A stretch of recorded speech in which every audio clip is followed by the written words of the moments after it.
नमः शिवाय शिवाय नमः नमः शिवाय शिव ओम सच्चिदानंद शिव ओम सच्चिदानंद शिव ओम सच्चिदानंद शिव ओम सच्चिदानंद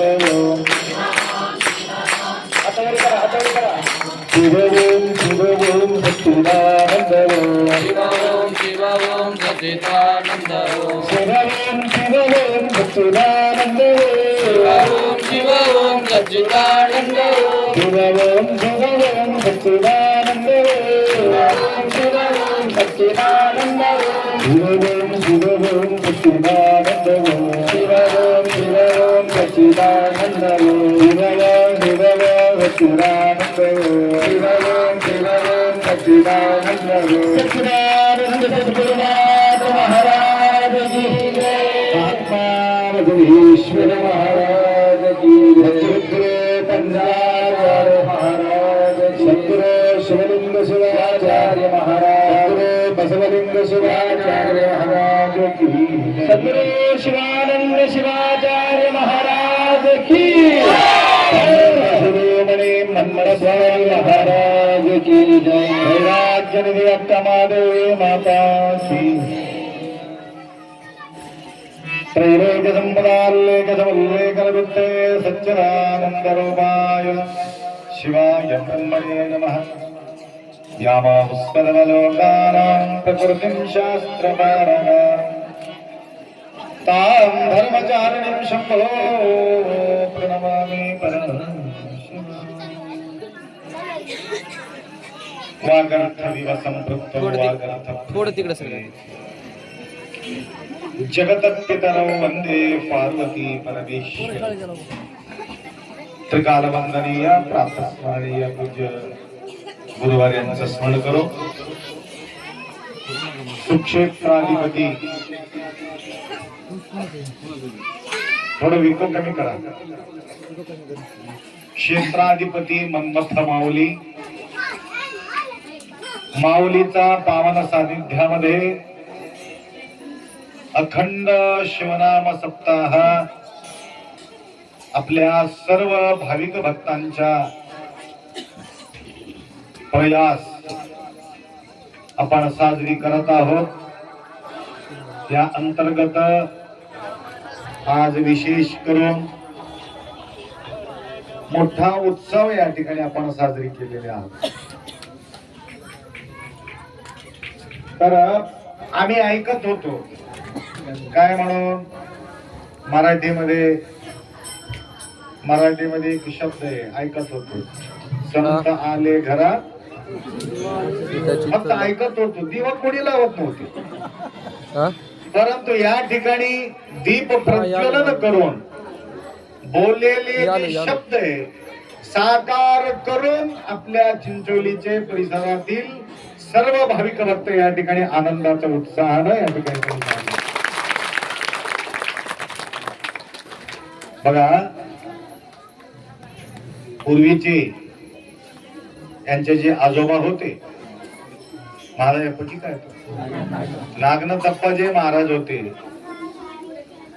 बरेचसे ठिकाणी भ्रमण करून कोपऱ्याला जाऊन ज्या ज्या ठिकाणी महाराज लोक पोहोचत नाही त्या ठिकाणी नागनाथप्पा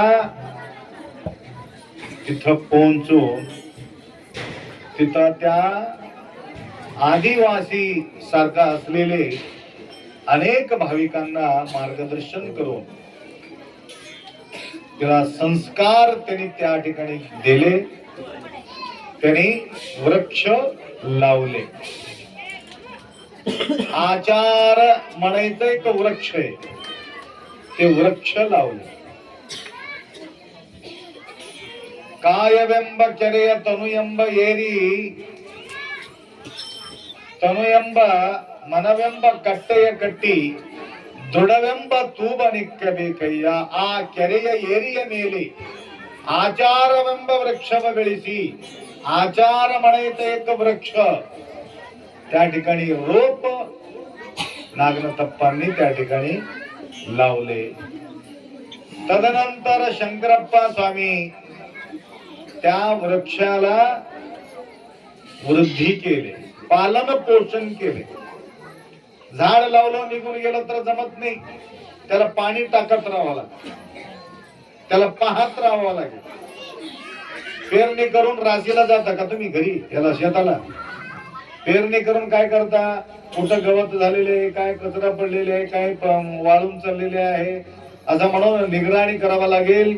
किंवा डुकरं आले किंवा काय आले, पशु पक्षी आले, त्याला संरक्षण करावं लागेल. तेवढंच नाही, कुंपण सुद्धा त्याला टाकावा लागेल, तरच आपण पीक पिकू शकतो. नाहीतर पीक पिकू शकत नाही, रक्षणा करावं लागतं. त्याप्रमाणे नागनाथप्पाजी काय केलं, आचाराचा वृक्ष लावले. शंकरप्पा स्वामीजी काय केले, त्याला सांभाळले. आणि बसवराजप्पा आम्ही तुम्ही सगळे काय करू लागलो, त्याचं फळ खाऊ लागलो.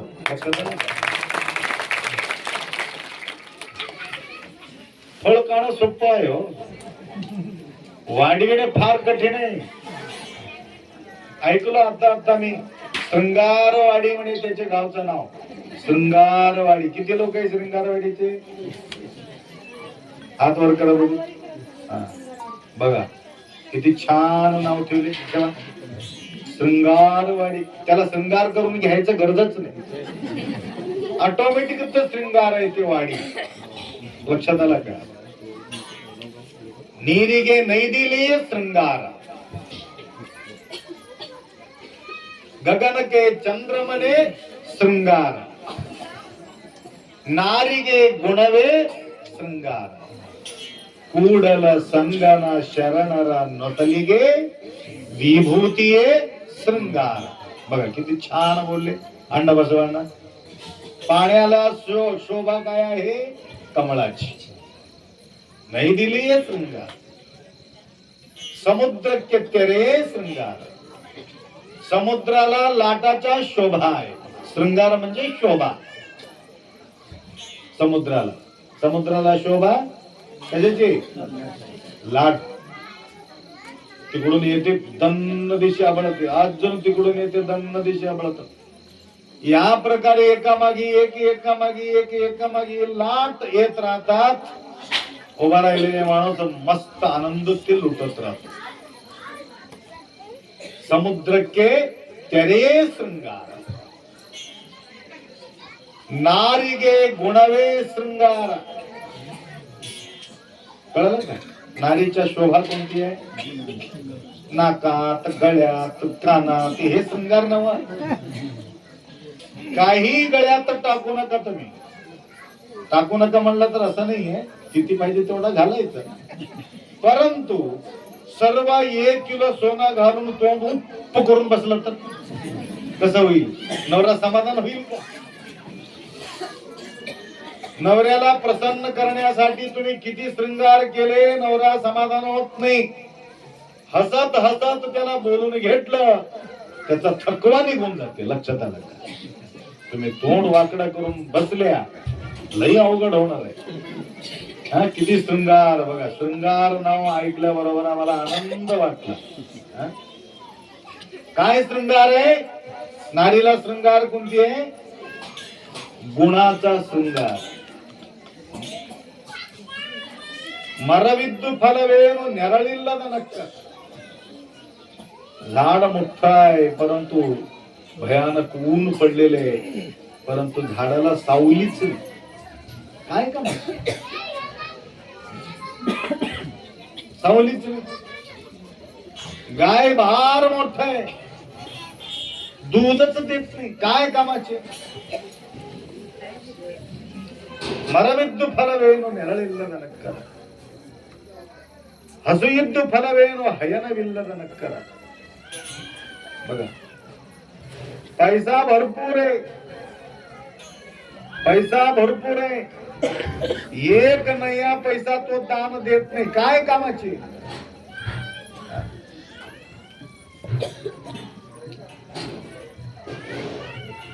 एकाच्या घरी सोयरे आले म्हणे, एकाच्या घरी सोयरे आले. सगळं झाल्यावर सुपारी वगैरे द्यायचं होतं. तिथं लटकून ठेवली होती म्हणा सुपारी. त्या सगळ्या सोयऱ्याला म्हटलं चाटायचं बाजूला जायचं, चाटायचं बाजूला. तेव्हा असं कसं 7 पिढीपासून एकच सुपारी आहे म्हणले म्हणजे एवढं कंजूस माणूस होता म्हणा. काय कामाचे किती पैसा असून काय मतलब आहे. धनविद्ध फलवेणू दानविल्ल करा. भरपूर पैसा आहे परंतु एक नाही पैसा तो दान करत नाही. कितीतरी महान महान लोक आहेत, फल नाही. नानिद्दु फलवेनो, मी असून काय फायदा आहे. देवा तुझं नाव नसेल तर काय कामाचे. कधीही त्या शंभ भगवंताचं गुणगान करत नसेल तर या तोंड राहून काही मतलब नाही. कधी या डोळ्यांना पाहत नसेल तर हे डोळा असून काही मतलब नाही. देवाने एवढा सुंदर हात दिले परंतु या हाताना टाळी वाजत नसेल तर काही कामाचा नाही. म्हणून काय करावं लागेल. हाताना टाळी वाजवायची.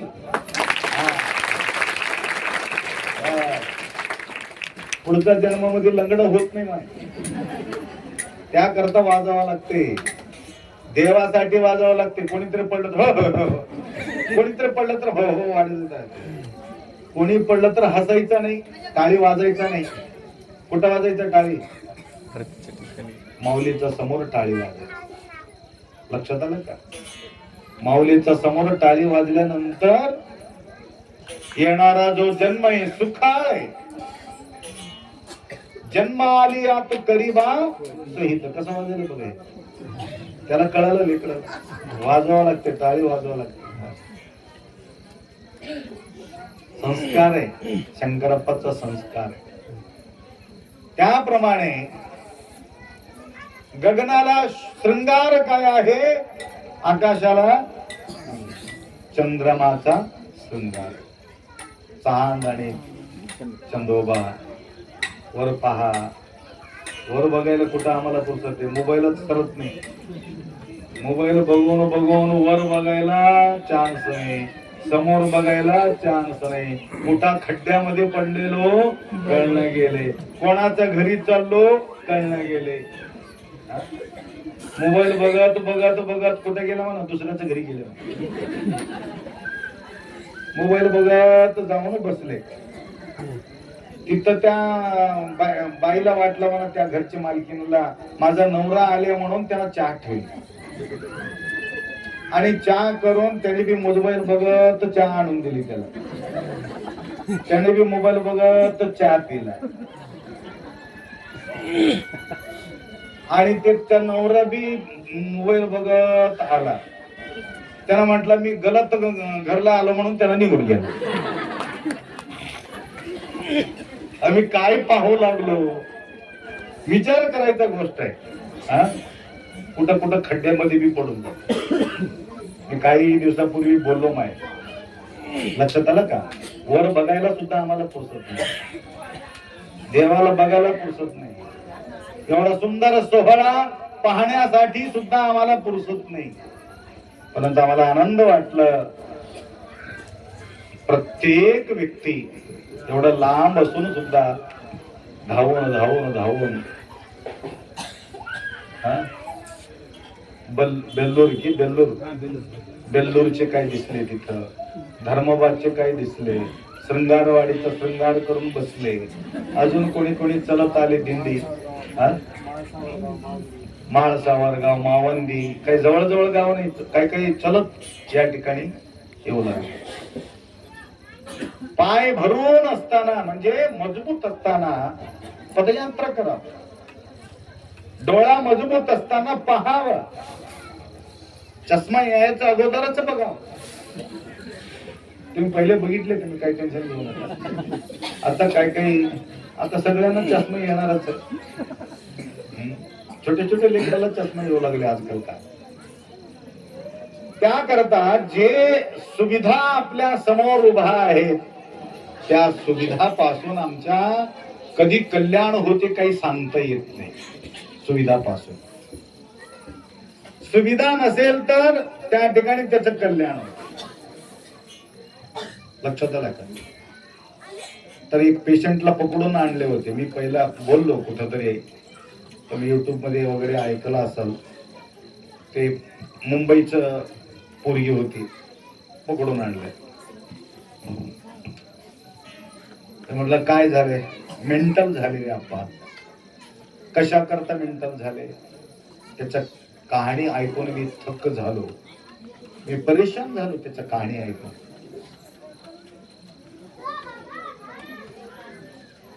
दुपारीचा वेळ आहे, 2-2.5 वर्षाच्या लेकरू पलंगावर झोपलेले आहेत, गाढ झोपलेले आहेत. बाई पलंगाच्या बाजूला बसून मोबाईल बघत बसलेले आहेत.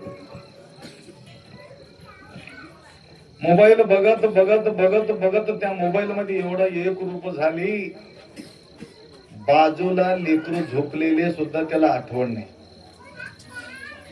नंतर हळू लेकरू उठले, आईला काही म्हटले नाही, काही नाही, हळू उठून बाथरूमला गेले.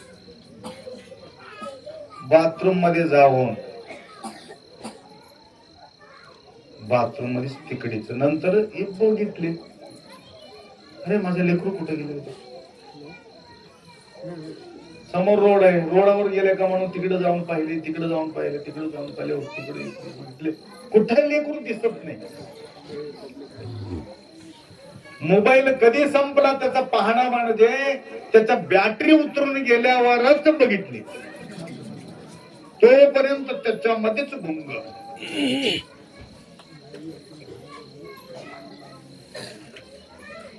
नंतर बघतो बाथरूम मध्ये जाऊन बघितलं, ते लेकरू डोकं खाली करून पाय वर करून बकेट मध्ये मरून गेले. तिथं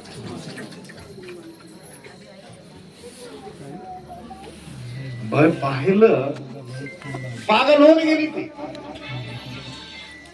नंतर आली ह्या मोबाईल मुळे माझा लेकरू मेला म्हणून ते मोबाईलला फोडून टाकले. नवऱ्याचा मोबाईल फोडले, आजूबाजू जाणाऱ्याचा लोकांचा मोबाईल घ्यायचा फोडायचा. ह्याचं मुळे माझं लेकरू गेलं, ह्याचं मुळे काय तर 5-50 मोबाईल फोडून टाकले, लाख 2-2 लाखाचं. चूक मोबाईलचं की त्याच? कोणाचं चूक होत? त्याचा चूक. त्याच्यामध्ये चांगला बी होऊन जाईल, कसं बघायचं ते बी हा नकळत. पकडून आणले, नंतर मी काउन्सिलिंग केलं. त्याला मी म्हटलं, तुझं लेकरू गेलेले, आता ते लेकरू येणार, दुसरं लेकरू गॅरंटी तुला येते, मन्मस्वामीचं पदयात्रा कर म्हणून त्याला म्हणतो.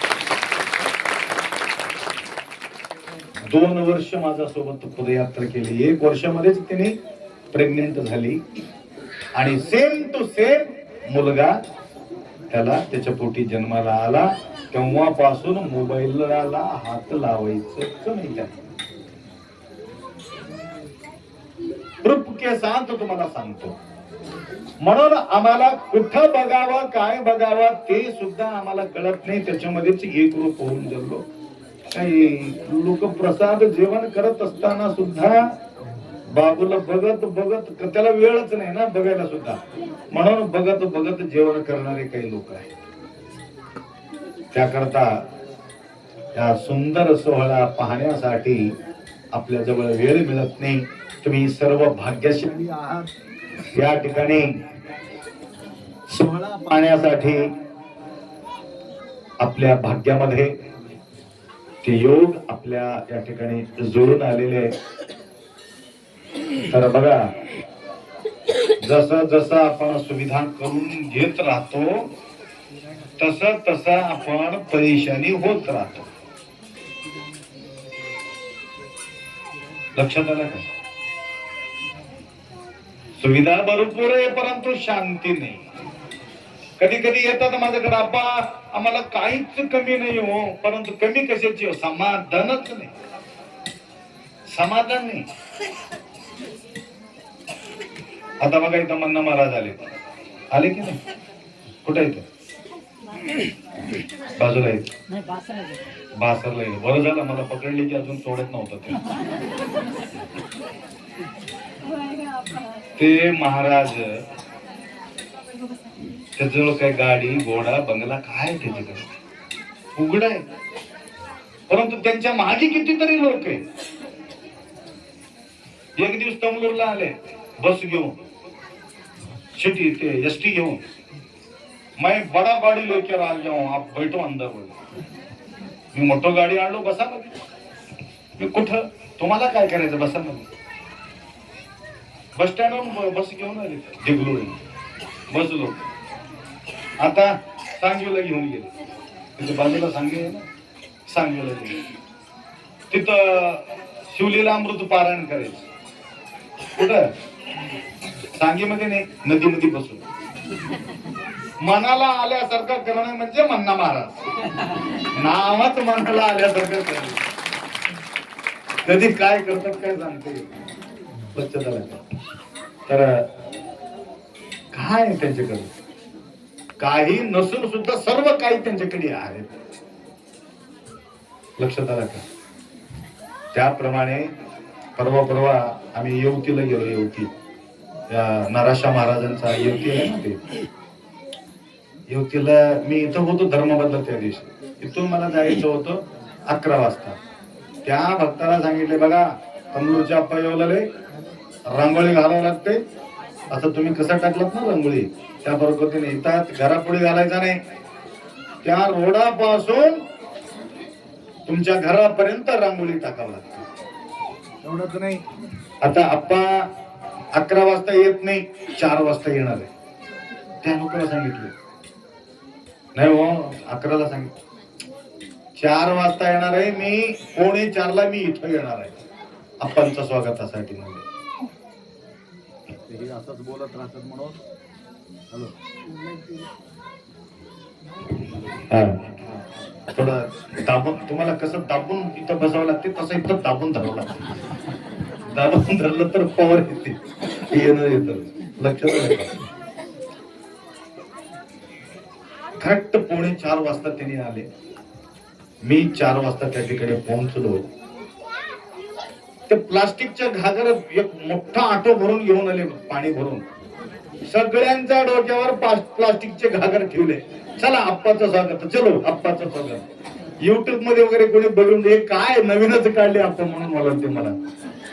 तर तुम्हाला सांगत होतो, मनाला आल्यासारखं वागणे म्हणून त्यांच्या मनाच्या महाराज म्हणून ठेवले. तर अध्यात्मामध्ये त्यांचे ओढ आहे ते गोष्ट वेगळी. नंतर मला भूक लागली म्हणले, भूक लागली मला तर चपाती केले होते. चपाती ना, मला मलिदा पाहिजे मला. मनाचा महाराज मलिदा.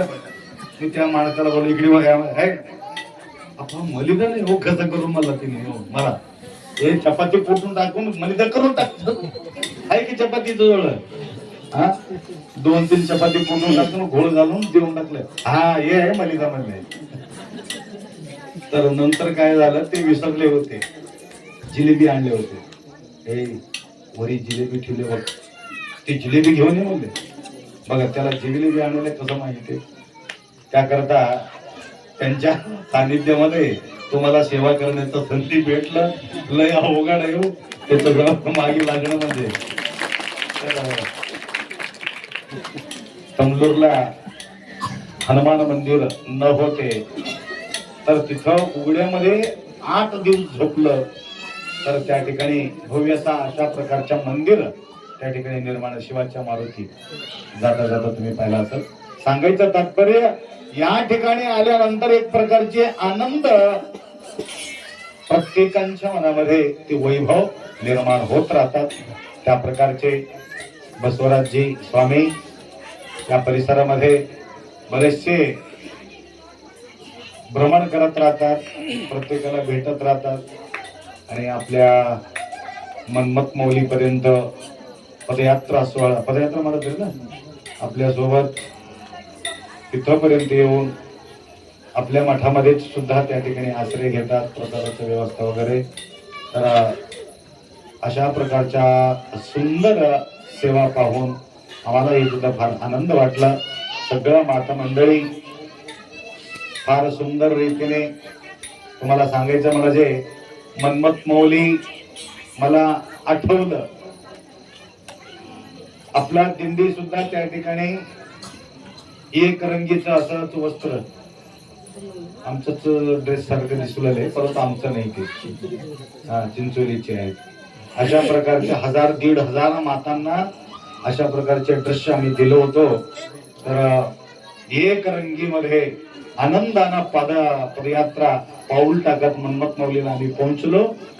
तर दरबारात गेल्यानंतर मठापासून मन्मथ माऊली पर्यंत रांगी होते. तिला कोणता की छंद आहे याला बंदी रे आई तिला बंधू फार छंद आहे. हे आपल्या जवळ हमेशी येत गेले, असं चांगला झाली म्हणून आम्हाला सोडून दिली. बरंच दिवस झालं बघून सुद्धा तो ओळखलो की नाही. राजा साहेब कुठे आहे? राजाला सोडून राणी इथे येऊन बसली. तर असो, तर फार त्या दृश्य पाहिल्यानंतर इथं आल्याबरोबर तसंच वाटला. तिथून मन्मथ मौली पर्यंत ते रांग या ठिकाणी उभा राहिले होते, त्यासाठी फार आनंद वाटलेला आहे. अशा प्रकारच्या सेवेची संधी वेळोवेळी तुम्हा सर्वांच्या जीवनामध्ये प्राप्ती हो. अनेक भाविक भक्त तन मन धन सेवा या ठिकाणी करत आहे. कोणी अन्नदान करत आहे, कोणी धनदान करत आहे, कोणी श्रमदान करत आहे. या प्रकारचे सेवा तुम्हाला निरंतर लाभो. आणि फार प्रसन्न वाटला सगळ्यांना बघितल्याबरोबर. मला असं वाटत आहे की तुमचा कोणाच्या बी जीवनात टेन्शन आहे की नाही याला मला असं वाटायला. टेन्शन फ्री होऊन बसला, हे फार आनंदाचं गोष्ट आहे. लक्षात आलं का? कितीही संकट आलं तरी सुद्धा संत लोक कधीही त्याला ताण तणाव घेतलेले नाही. कितीही संकट आलं, रामा एवढा संकट तुम्हाला नाही, सीता एवढा संकट तुम्हाला नाही, कृष्णा एवढा संकट तुम्हाला नाही, तरी सुद्धा ते किती प्रसन्न राहिले होते ते लोक. वनवासाला तर सीता काही तोंड वाकडे केली का? नाही. मी महलात राहतो म्हणून राहिले का तिथं? नाही. सोबतच निघाले. सुख आलं तरी सोबतच आहे, दुःख आलं तरी बी सोबतच आहे. लक्षात आलं का? गरिबी आल्यानंतर बायको निघून जाते का? नाही. गरिबीमध्ये सुद्धा साथ देते, नवऱ्याला सांभाळते. काय घाबरू नका तुम्ही, कशाला घाबरता, मी करतो की काम, असं म्हणून सांत्वन करणारे सती कुठं कुठं आम्हाला आढळतात. माझं समोर मी पाहतो. त्या प्रकारे सुखात सुद्धा समाधान राहायचं, दुःखामध्ये सुद्धा समाधान राहायचं. दुःख येणार आहे जाणार आहे, सुख येणार आहे जाणार आहे, परंतु आम्ही मात्र शाश्वत राहणार आहे. म्हणून सामना करण्याची शक्ती आशुतोष भगवंताला बोलावं. कधी कधी आपण ऐकतो ना, काय म्हणतो, ये मत कहो खुदा से मेरे मुश्किले बड़ी है, मुश्किलों से कह दो मेरा खुदा बड़ा है, मेरा गुरु बड़ा है. लक्षात आलं का? मुश्किल मोठा नाही, मुश्किलला सामना करणारा माणूस मोठा होत असतात. त्याकरता बसवराजाची या ठिकाणी जे तुम्हा सर्वांना सेवा करण्याचा जो संधी या ठिकाणी दिलेले आहे, तर अनेक भजन मंडळी, भाविक मंडळ या ठिकाणी कीर्तन वगैरे सुरू होणार आहे. तुमचा वेळ न घेता तुम्हा सगळ्यांचं जीवनामध्ये सुखशांती समृद्धी आयुष्य आरोग्य ऐश्वर्य भगवंत कृपा करो एवढा अपेक्षा व्यक्त करतो. शंकरप्पाचं एक अपेक्षा होतं, कधी येणार अप्पा, कधी येणार अप्पा घरी म्हणून. तर आज तो योग जुळून आला आणि त्या ठिकाणी प्रसादाचं व्यवस्था वगैरे म्हणजे या ठिकाणी केलं. तेवढंच नाही, जाता जाता बघा अप्पाला किती काळजी आहे. आपल्या घरला कधीतरी होईल, परंतु भक्तांचं थोडं कल्याण करणं जरुरी आहे म्हणून दुसऱ्या भक्तांकडे घेऊन गेलं. त्यावेळेस ते लेकराला मी विचारलं, माय कसं आहे तुला? एकदम आराम आहे अप्पा, तुमच्याकडे येऊन गेल्यापासून एकदम मी समाधान आहे म्हणून. ऐकल्याबरोबर मलाही सुद्धा समाधान वाटलं. तर येता येता मला ऊसाचा रस दिले होते कोणीतरी, पिऊया म्हणून. ते ऊसाचा रस तसंच ते पूजा झाल्यावर घ्यावा म्हणून घेऊन आलो, परंतु आता ते माय म्हणले आता घेतीस का? हा घ्या. अजून एकदा हा घेतो, अजून एकदा हा घेतो. घेतली, समाधान वाटलं. तर लेकरं पिलेले बघून आईला समाधान वाटते की नाही? काय आई काढून घेते, लेकरं पीत असलेले पिऊ दे, मस्त पिऊ दे, लेकरं पिऊ दे म्हणून. लेकरं वृद्धी, लेकरं खात असलेले आनंद कोणाला वाटते म्हटलं तर आईला वाटते. आणि तुमचा आनंद बघून कोणाला आनंद वाटते म्हणजे गुरुमाईला वाटते, दुसरं काहीच नाही. एवढा अपेक्षा करतो. तुम्हाला बघितले की माईक सोडू वाटणं गेले, परंतु मजबुरीने मला सोडावं लागतं. एवढा अपेक्षा व्यक्त करून 2 शब्द या ठिकाणी. संत श्री स्वामी महाराज की